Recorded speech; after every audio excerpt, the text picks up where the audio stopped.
नमस्ते सम्पूर्ण मित्रहरूमा र यो दक्षिणकाली नगरपालिका वडा नम्बर 9 स्थित लामागाउँ अनमोल बस्तीको भन्ने बिचमा पर्ने काली गणेश जुन मन्दिर छ यो मन्दिरमा चाहिँ विशेष गरेर सधैँभरि चाहिँ यो जेठ महिनाको पूर्णिमा तिथि पारेर र आज त्यस्तै परेको पनि छ। यो जेठ महिनाको 28 गते र बुधबार आज त्यसै गरी सबैजना दाजुभाइहरू दिदीबहिनीहरू भेला भएर काली गणेशको चाहिँ पूजा गर्ने ध्यान आराधना गर्ने कार्य सम्पन्न भएको छ। किम्वदन्ती अनुसार चाहिँ जुन गणेशको मूर्ति जुन ढुङ्गा छ त्यो ढुङ्गा चाहिँ बेलुका बेलुका चाहिँ मान्छेहरूले त्यो ढुङ्गालाई तलपट्टि ठुलो खालको भिड छ त्यो उल्टाइदिने र भोलिपल्ट बिहान आएर हेर्दाखेरि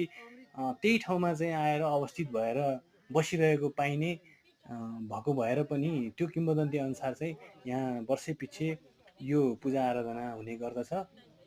र विशेष गरेर किसानहरूको खेतीपातीको लागि पानीहरू बेलामा नपर्दा अथवा चाहिँ खण्डवृष्टिहरू हुँदा अतिवृष्टिहरू हुँदाखेरि यो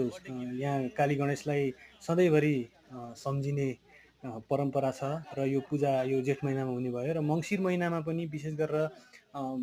जाहिराम बस्ने चलन छ। रातिको बत्ती बालेर त्यहाँ चाहिँ भक्तजनहरू दिदीबहिनीहरू चाहिँ विशेष गरेर